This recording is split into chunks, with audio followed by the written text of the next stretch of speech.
to share some of their journeys in life that are inspiring to others and encourage us all to grow in our faith and our love for the Lord and each other. And so I'm so grateful that Aaron has been willing to share with his mom and dad. Let's welcome Aaron. Anyway, so for those of you who didn't just hear Father's introduction, I am indeed Aaron Pap. I'm the speaker. Alright, so the first thing I'd like to do though is, just thank Father for setting up this whole event. Thank him for allowing me to speak, giving me this opportunity, and just thanking all of you for coming. You may contribute slightly to my nerves and make me a little more anxious for this talk, but you're all here, so we'll get through it. Anyway, so before we start the story, I want to mention two things. The first is I am not a doctor. I have not even taken anatomy yet, so I don't know medical terms. So I'm going to say the word thingy a lot, and you're just going to have to deal with it. Second off is, I always as a kid, it's kind of weird, I always had this vision of myself. I always thought I'd be a speaker. I don't know what it was, but I always envisioned myself just like looking defiantly over the crowd as everyone cheered.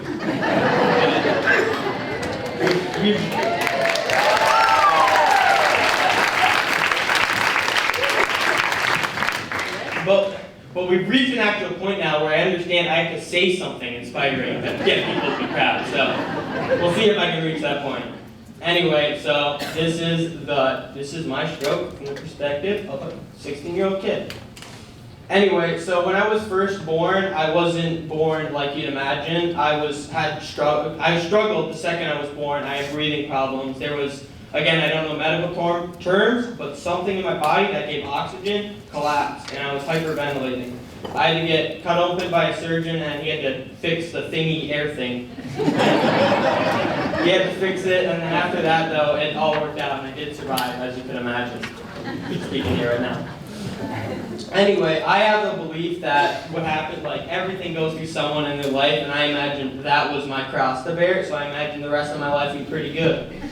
And so for 15 years, I was pretty right too. So anyway, so I lived a good life. I had good friends, I had a good family, I never got into any trouble, I had good friends, I had good grades, not friends, I said it twice. And of course, I did what every family does. I had an older brother who I fought with. He would become my arch nemesis. We've rivaled over the years. Anyway, I also grew up in a family with 6 people, so I basically was born into a basketball roster. So you can imagine sports controlled the majority of my life. And I was very just always working on playing basketball. I was always doing something outside. And so that's when the first incident came. So I was asked by one of my buddies if I wanted to go play basketball at the Peak, and being the kid who played basketball for so much of his life, I wanted to go. And so we just hung around, we played basketball for a while, and it was fun. We got tired, and at the end we saw these 6th graders playing, and being the type of kids who like to play 6th graders to feel good about ourselves, we played said 6th graders. And this is where it occurred. It really is hard to explain, but we were just playing basketball, and in the middle of it, it was like the world started spinning. I don't know any other way to describe it than like I felt like I was on a merry-go-round that was going light speed. It was just everything was spinning and it couldn't stop. I immediately collapsed because my legs fell on me, and it just kept spinning. I felt like I was rolling over myself. It was weird, to say the least. But then after that, a kid I was playing basketball with, he tried to pick me up and carry me to a seat so I wouldn't be on the ground and get me some water. But the unfortunate part is that kid was like 50 pounds lighter than me. So the extraction between the court and the seat was not perfect. He did drop me, but he got me there. He did get me there, and then after that, he got me some water, and it turned out to be okay. I drank water. I puked a bit, but I just thought, it was sports, that's happening. And of course, the kid who picked me up, he was a med student. So of course, he gave me his diagnosis. He determined that because I was playing basketball, I had heat stroke, which is an interesting diagnosis because it wasn't hot out there, and I drank about a gallon of water. But to his credit, he was 50% right, so give him that. Anyway, so I go home and I went on my couch for the entire day. I just laid on my couch, which I didn't feel that out of the ordinary. I just felt like I was making up for all the sleep I lost in 16 years of having school. So after all that, though, after full day of just sleeping, 24 hours. I felt better, and I felt like I wanted to go back outside, feel like I did something. So I went outside and just play a game of disc golf, you know, because we have a disc golf in my backyard. We have a little like chain thing. It was just that. But anyway, so I went to go play. Right as I got out there, I immediately had that same feeling I had on the basketball court. It felt like I was just spinning, and I immediately knew something was wrong. I didn't know what it was. I didn't know if it was heat stroke again, like the kid said, or what. But I knew I had to do something. So the first thing, my first response was to get to my house, which, yeah. But so anyway, the problem was the right side of my body at that time was numb. So when I was running, I was basically carrying my right side. It wouldn't walk. So I basically just had to like walk with only my left side while the right side lunged. And I had to get there, and that was sort of scary. But I did manage to get inside my house. I immediately just jumped on my couch and started yelling for my brothers. But turns out after about 18 and 22 years of practice, they got pretty good at sleeping. So they did not hear me. So, of course, now it's up to me, and now I gotta figure some way out to be okay. And again, I'm thinking I have heat stroke again. I mean, the kid told me heat stroke before, it only makes sense to have heat stroke again. So I just need to drink water and I'll be okay, because that was my perception of how medicine worked. So, I immediately looked, and luckily there was or at least I felt luckily, on my nightstand next to the couch I was on, there was a little bottle of water, but it was just across from me. And so all I did was just kind of got up and just jumped to the other couch. All those years of the floor is lava finally came in to help. So I did go for it, and I've been right here down my whole life, and that's the side I was having the stroke on. So I grabbed it with my right hand, and I went to drink it, and this is when it finally set in with me. Because I just went to drink the bottle of water, and I missed my face. I couldn't control my hand. It was shaking too much. So at that point, I was like, okay, something really is up. This isn't okay. So, and this is where divine intervention must have came in, because I got from my couch to my house, randomly hit 3 buttons, and somehow dialed 911. And then after that, the operator came on. He talked in a very calming voice, and he just reassured me everything would be okay. And so I didn't feel scared. So anyway, then it comes to the ambulance comes, and they take me to the hospital. They put IVs in me. They just put water through my body. And now the problem here is my parents weren't potent, because they were at McCann. And so they got this 911 call. My dad thought it was a prank call, because he's like, there's no way that can be real. There's no way something like this can happen this soon, because I just talked to him earlier, like 20 minutes earlier. But so they're driving back to see what this is all about, and I'm there, and I'm getting a CT scan to see what's up. But the hospital, I don't know. The hospitals are kind of redundant, because I think if I can look at a picture of a brain and see a big thing there that's not usually there, I could tell someone something's not right. But they gave me another MRI, and I'm claustrophobic, so I don't really like that. So they had to give me a bunch of narcotics that really knocked me out, so I didn't get to move around a lot. But after all that, though, they just took me back up with a bunch of IVs. They're forcing water through my veins. I was feeling vibrant. I mean, I was like feeling totally awake. I mean, like my brother, he'd ask me, he'd look at my dad, like, where's the bathroom? I'd like get out of bed and point, like, it's over there. I didn't feel anything. And so my parents, of course, I'll use the phrase my mom always uses, which she's not mad, but she's upset. She's upset that I called because it looks like I had a twisted ankle and called 911. But so then, after I got the MRI, the results came in, and the doctor walks in, and he just looks at me straight up, and he just says, all right, Aaron, I need you to touch your nose and then touch my hand. Oh, and I was thinking that's a simple process. I went to do it, and I got my finger up, and it was shaking so much I couldn't control it. And at that point, I was like, okay, something might actually be wrong. So then at that point, they're like, okay, yeah, this kid had a stroke. We need to life flight him to Michigan. And yeah, I was getting life flight to Michigan. I just applied to state, so we're going to keep it on down low, but that's where I went. I don't really want them knowing about that. So I went to school. Anyway, so after that, they wanted to immediately life flight me, but the problem was, of course, it was a stormy day, and they didn't think they could take off because the winds were too heavy. So now they got to take me back and just wait out the whole storm. But the problem here was I had a bad headache now throughout all of it, so they're like, we need to help with the pain. He has too much. So they gave me some stuff that eased the pain and just kind of helped me sleep more. But the problem was now my dad thought if I went to sleep, I wouldn't wake up. So he immediately reversed that, and now his new job was to wake me up every 5 minutes and make sure I was alive, which at the time was incredibly annoying. after that, I just waited in the hospital. I took a nap, woke up, and I'm like, okay, it's good to go. And this is the first moment where it wasn't really easy, and I realized something was wrong. It was just my dad. They couldn't fit 2 people on the plane, so I could only go with my dad. So my mom couldn't go. So I had to look her in the face while she was crying. I was like, I'm fine, Mom, but I was putting on a brave face. I was not certain of anything at that point. And then the life flight itself, the whole plane ride, I just remember getting on it, and then after that, I entered a coma. I wasn't present for the next 3 days, or like 3 days. And I wish I could sit here and tell you guys something cooler that something happened while I was in that coma, but I can't remember anything. I wish I could say like I met God or something, but the story's not that cool. So anyway, during that whole period, I'll give you a quick briefing on what I think happened. I wasn't awake, so just take this with a grain of salt.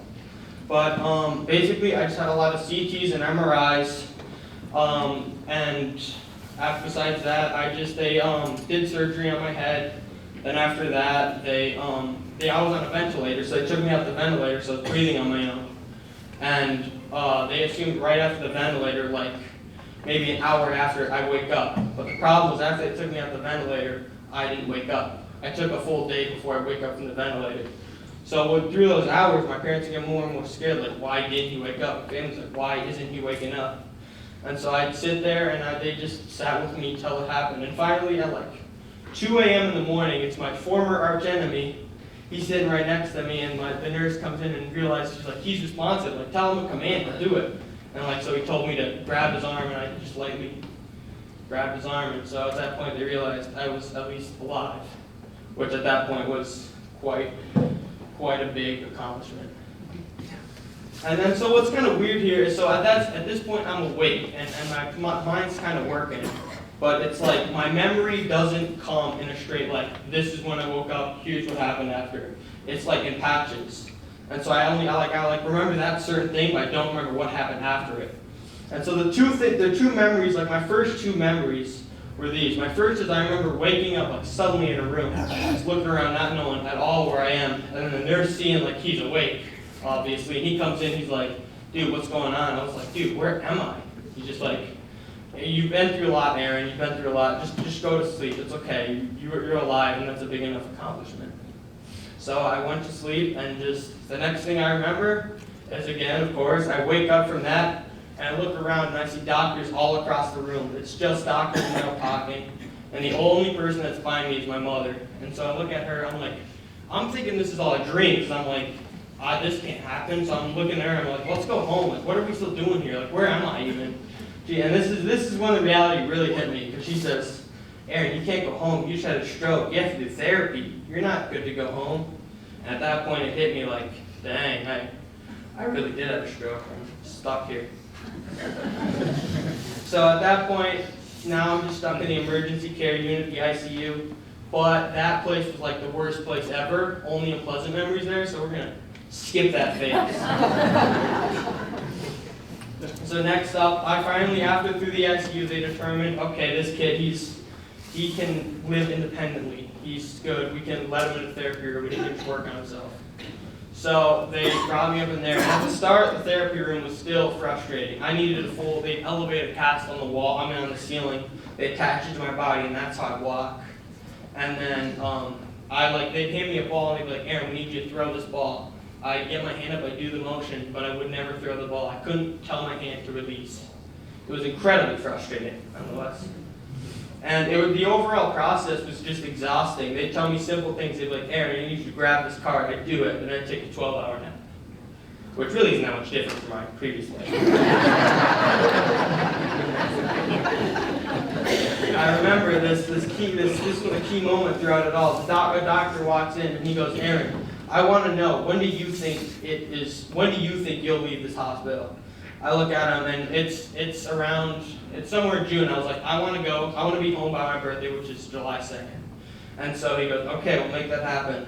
And we're going back to sleep and waking up, that same guy talking to my dad. He's like, yeah, his goal, it's just not realistic. It's not going to happen. And so after that, to hear that was pretty rough. But after that, what happened is, and what no one expected, is that motivation just started coming my way. There was a series of events which allowed me to work harder than ever. The first was there was this kid I'd always seen in the therapy room, and I thought he had something happen like me. You know, he was a basketball player, he had something bad happen, but he was better with his therapy. He was getting discharged like that week. And I remember him walking into my room, which we never talked. I didn't know who the kid was. It was really weird. But he walks in my room, he has a basketball, he hands it, and he goes, I hold this basketball anytime something's rough. I don't need this anymore. It's yours now. Yeah, that was a feel-good moment. But then after that, I had a lot of visits from my friends, which was really nice to just see them straight up, because it like gave me more inspiration. Like, I need to rejoin my friends, so that was another thing. And then my mother, she also showed me a picture she was sent from Marquette of all the people who prayed for me, just on the list, and it was a very long list. And then the final thing that I noticed that really changed everything was there was this girl, and I always remember my therapy room, but they'd always tell her, they'd be like, okay, we'll call her Patricia, because I don't know her name. But she'd be like, Patricia, we need you to walk up these steps, and she'd look at them, and she'd be like, I can't, I'm too scared. And I never saw her walk up those steps or do anything that her therapist told her because she was too scared, rightfully so. But then, after seeing all this and gaining all this motivation, I established the belief that I would never have the similar mindset to that girl. No matter how scared I was going into something, I'd just do it. And with that mindset present, I quickly went from a wheelchair to a walker to a cane, and then I had unsteady independence throughout life. I was just slowly walking everywhere. And then, finally, it was June 31st, I believe, no, June 29th. That same doctor who walks in, who told me my goal wasn't realistic. He walks in, he goes, I don't know how you did it, Aaron. You're discharged. You're good to leave. It was the first time I smiled in a month. So at that point, I was ready to go home. And I mean, I'll admit, going home, it was awkward. Because, I mean, I was entering a place where I feel weird. In the hospital, everyone's got something wrong. In Marquette, here, I feel different, being a kid in a wheelchair. But I still set myself a goal. It was still in summer. I said, when school starts, I want to enter I want to be back in all of my classes, writing in every single one. I did not realize how unrealistic of a goal that really was. Because the problem was recovery itself is just slower. It was more of a mental battle now. It wasn't if you want to do it, you can do it. Like if you put your mind to it, you'll do it. Because I'd practice and nothing would happen. It just wasn't there. So after that, I wasn't achieving milestones every day like I did. And for the first time in like a month, I finally missed my goal. And to be fair, I wasn't even close. So at that point, I was upset and I was disheartened that none of it went my way, but I just kept on working. And then so it came down to it, I was just working every day. I met my therapist, and one day it was just me and him. And he looked at me and he asked me, he said, if you could go back here and if you could take all this back, would you? And I mean, it was a decent question. I looked back at him and I thought about it for a bit and I was like, no. And he looked at me, he's like, Aaron, I don't mean to be the bearer of bad news, but like, why is that the case?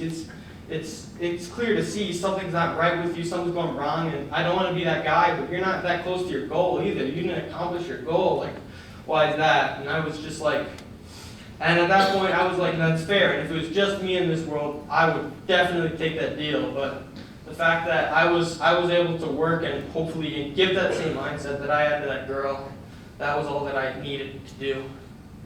And so after that, I had that same mindset that as long as I can help someone, if I can be an inspiration to someone else, I should say. If I can be an inspiration to someone else, then I'm going to keep working. And that was my mindset. So after that, I worked every day, and that takes us to today. So, and I'll admit, I'm still not perfect. I'm only enrolled in 4 actual classes right now. My writing's slow, it's unsteady, and I can't write all assignments, long assignments. They have me do on my computer because I can't write them. But I am back in school, and even though I'm technically considered an outcast, I don't feel like it anymore. So the final thing I'll leave you on is that what I've learned throughout all of this journey is that people are always looking up to you, whether it be your family, your friends, your acquaintance, no matter what situation you're currently in, people are always looking up to you. And it really is only up to you to determine if you can work to try and push others to become something better.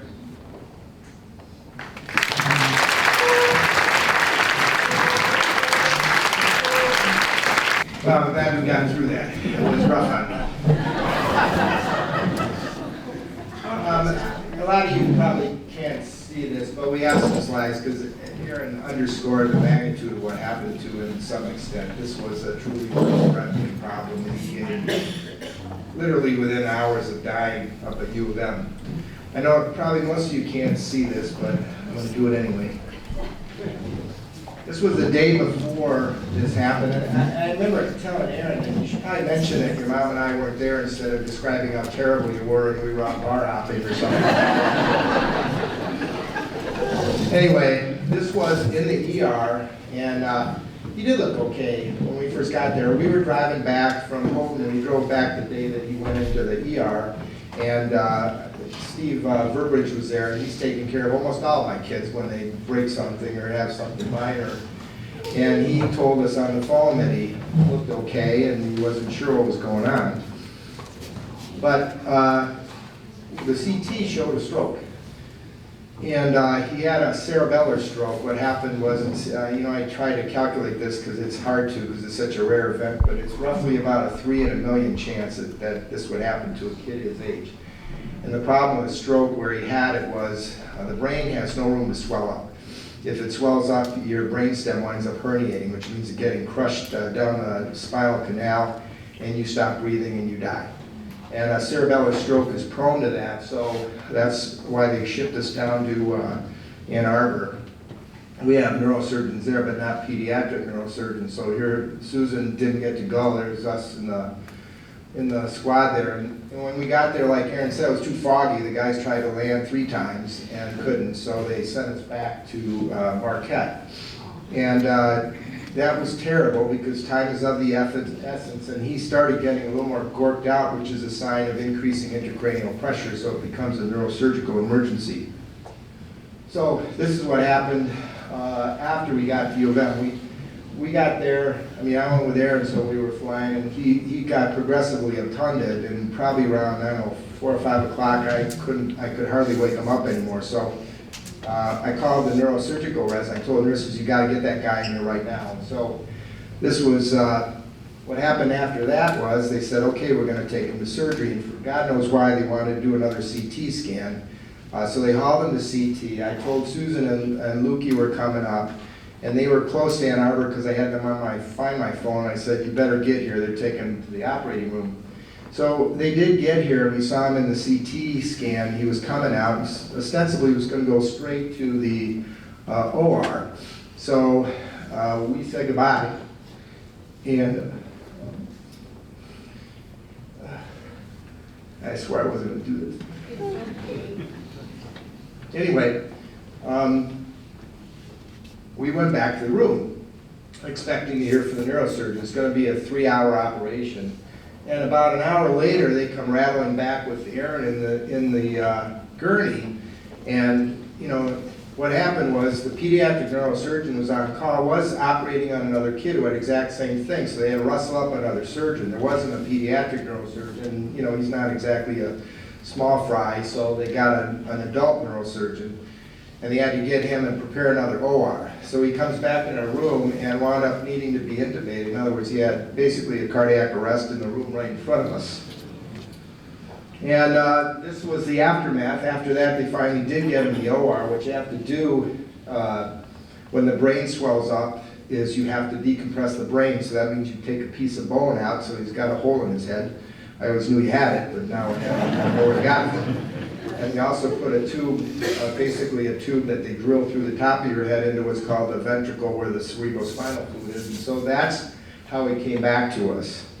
And you can't, I'm kind of used to this stuff, but there's just machines everywhere, tubes everywhere. It's hard to believe someone's actually alive through something like this.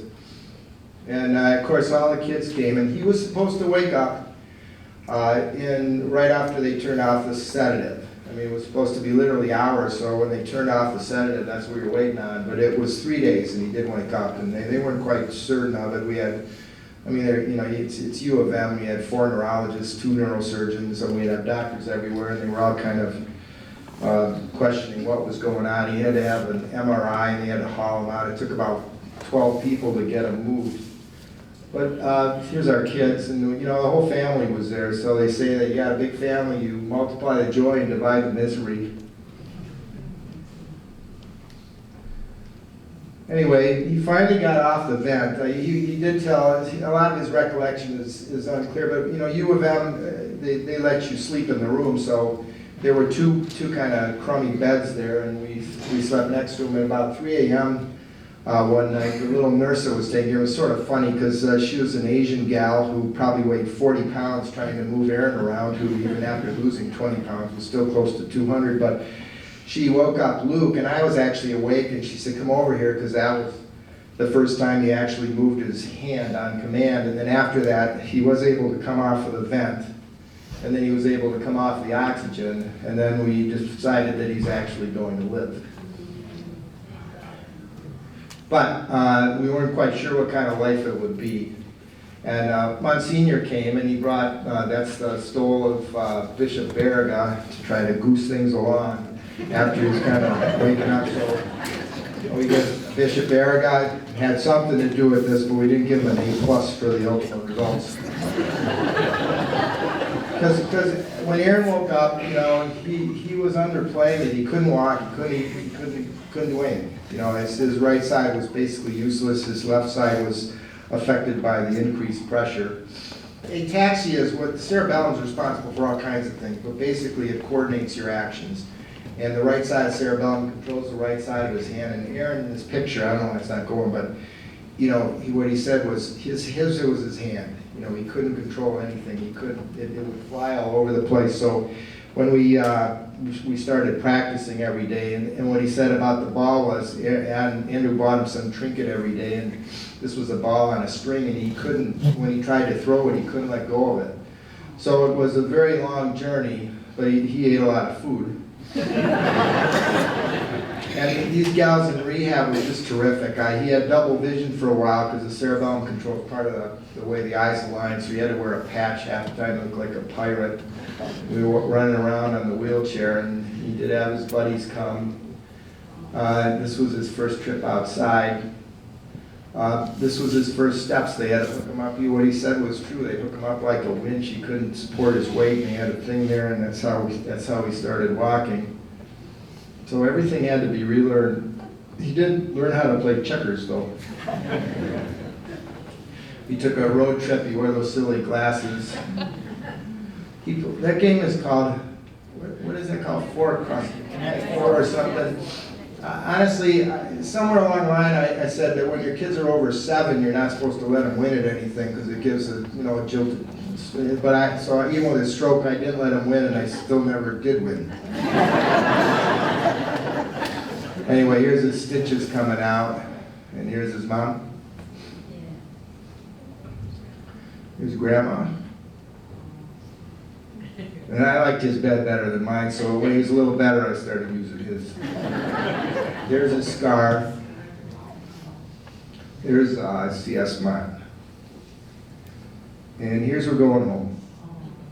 And even though I was at Ohio State for the better part of most of my life, I wore a Michigan shirt when we got discharged. And then we got home, he popped his butt right in my chair. It's our nieces and nephews. Here's his buddies again, and and then we made it back for Monsignor baptizing our 4th grandkid. And here's that, what kept us going. So thanks. I just want to thank you all for your prayers, because I know you all prayed from the bottom of your heart, and I remember I sent him texts out when he wasn't waking up, and I said, pray harder, because as you all know, when days go on, by the 3rd day, we just had very little hope that he'd ever wake up, and it was. Thanks for sharing that. It was the 3rd day at 3 a.m. when Luke came running, and Luke sat by his bed every night and said the rosary, and the nurse kept saying, why don't you go to sleep, I'll wake you up. And Luke said, don't you see I have all these other brothers to compete with, and this is my own time alone with them, so I'd sit with him every night. And I loved that when he came in my room, he said, Aaron's waking up, come quick.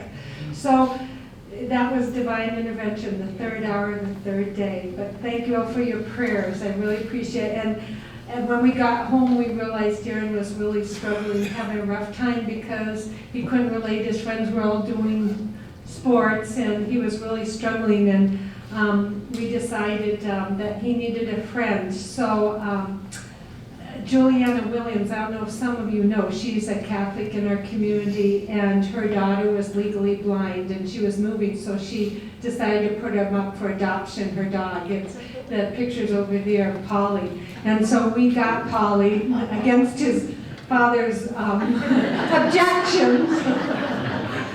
So we got Polly, and this was another thing that I knew God was watching out, because when I took him so fast, soon as Dad said, okay, we can get him, we put him in the car, and then he was having some trouble itching, so we took him to the vet, and I said, you know, I took him so fast, I didn't even ask when his birthday was. Maybe I should buy him a bonus birthday. He said to the vet, can you tell me his birthday? And the vet looked up and said, yeah, we'll tell you. And they said July 2nd. And Aaron's birthday is July 2nd. So that was once again God saying, it's not your way, but my way, and I'm taking care of him. And we thank you all for taking such, praying for him, and thank you.